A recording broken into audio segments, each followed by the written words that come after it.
Premier, as you probably know, we have a lot of people in downtown London who are struggling with mental health issues, drug use issues, homelessness. What message would you have to people who work in addiction recovery who are concerned about your government's direction when it comes to supervised consumption sites? London's wasn't touched. Others were in the province, and some people here that we've spoken to are concerned about where your government might go when it comes to these supervised consumption sites, which they say are important to prevent fatal overdoses. Yeah, well, first of all, I think they should be very grateful. We just announced, I think it's $376 million, never been announced before, to make sure we help people out, get detox beds, rehabilitation, and getting them back on their feet, making sure we have proper housing for them, job opportunities. And do you know who led this way? Your mayor. He came up with this idea well before any other region in Ontario. He's a champion along with the council, and we're going to be there to support people. That's our goal. I'm not a fan of the federal government's safe supply. I compare it to giving people poker chips, dropping them off in front of the casino and saying, go to town, or give them all free pass to LCBO all day, all night. That doesn't work, folks. I know. I've dealt with it within our family. I've dealt with it within our community. That does not work. What works is rehab, detox beds, supporting these people with good paying jobs. Housing is absolutely critical. And there's a whole row of things, not just ignoring it. And that's my personal opinion. And we're putting our money where our mouth is. But the person that led these hubs was the mayor here. He came up with this idea a long time ago. And he talked to us and really lobbied us hard on supporting this. And really, we got that idea from the mayor, and we're spreading good ideas across the province that are going to help people. So I'm quite proud of what we're doing. Premier Claude Baudouin from CBC News. Hi. Your government has presented a lot of crime data as the reason for shutting down the safe consumption sites. But what are the health reasons for doing so? Because health workers are saying that they've reversed thousands of overdoses and saved lives. Well, this is just my personal opinion. You know, since these have been in, and everyone has their own opinion. Maybe it works here in London, other places it doesn't. I'll tell you, the communities are bringing my phone off the hook about safe consumption sites beside schools and beside daycares. They're leaving the needles out there in the parks. I get calls every single day. Certain communities can tolerate that. The communities I hear don't want it. It's very simple. Folks, I want to help people. That's at the end of the day. We all want to help people, get them back on their feet, get them off the drugs. So we're going to do everything we can to support them. And I believe that we're going in the right direction. And a lot of people believe that. We're pouring unprecedented amount of money, over 300, I think it's 376 million. And we're going to put that towards helping people and getting them, housing and getting them a detox bed if they need one. My opinion, you just keep handing people needles. Or like I said on my last press conference last week, the federal government, imagine going into a place at any given time. You can get in the drugs you want. You go out on the street, and this happens. They sell those drugs, and then they buy harder drugs. It's a fact. It's not make-up stories here. This is exactly what's happening. I believe in rehabilitation. That's what I believe in. Other people have their opinions, but I've seen what works and what doesn't work. In my opinion, it's a failed policy.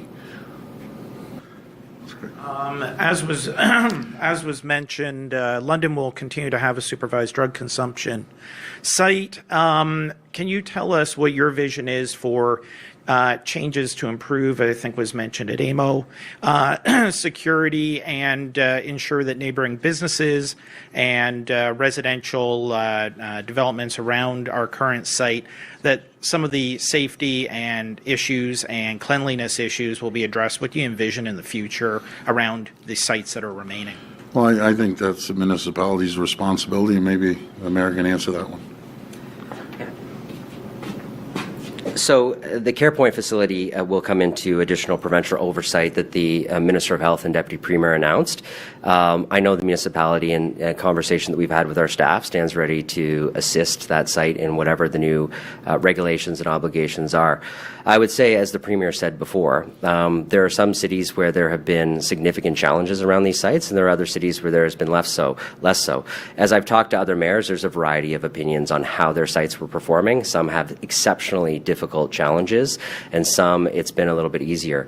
So I think with the additional provincial regulation and oversight, we'll certainly be a strong partner in helping the implementation of that, and those sorts of improvements that the Deputy Premier and Minister of Health announced hopefully will alleviate the situation as it stands in some of the existing sites. And of course, those sites that will no longer exist because of their proximity to schools or daycares, which London is not impacted by, will have the option of transitioning to other care facilities like the hubs-based model, which, although I certainly appreciate, and I'll say this now, the credit that the Premier gave to me for this, as those in London know, this was a community-built plan in consultation with frontline workers, municipal staff, the development community, hospital and institutional healthcare providers to build a model that integrates care into a transitional path into treatment, recovery, mental health, addiction supports, employment supports, justice services supports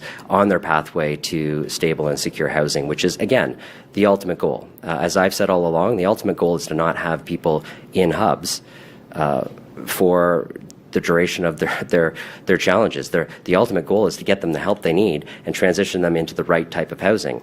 And the Minister and the province's commitment to supportive housing, of which they've been a great partner in the City of London for, allows us to create other steps in the housing continuum for those who have the most needs and get them the care that they support. So this is it's a complex, very large issue, but we're lucky in London to have all of those players at the table working together to ensure that the continuum of care that we provide in our city is integrated, it works well together, and we ultimately get people off the streets, out of encampments, through the care that they need and into housing at the end of the day.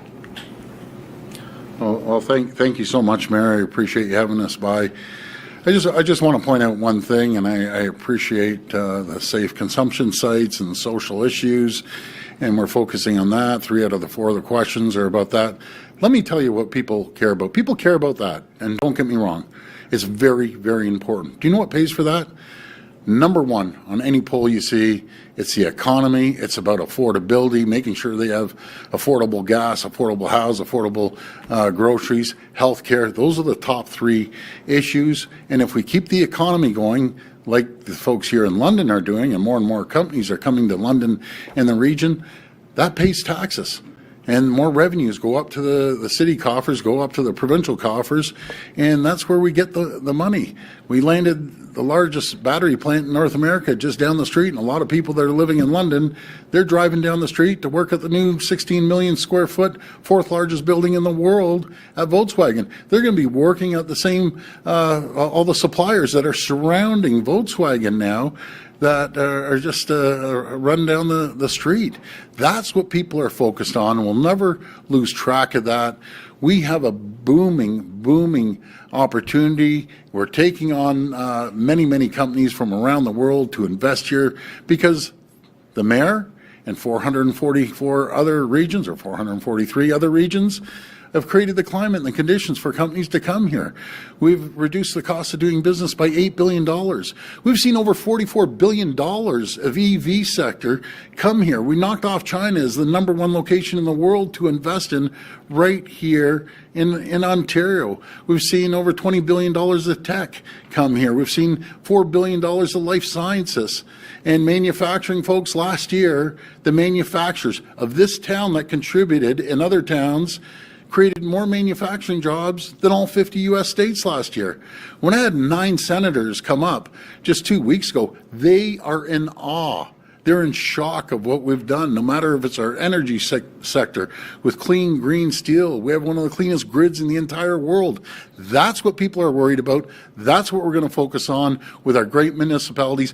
But we will always have a social conscience to take care of people that can't take care of themselves. I want to thank you. God bless you. And again, thank you, Mayor, for hosting us today. Thanks, everyone.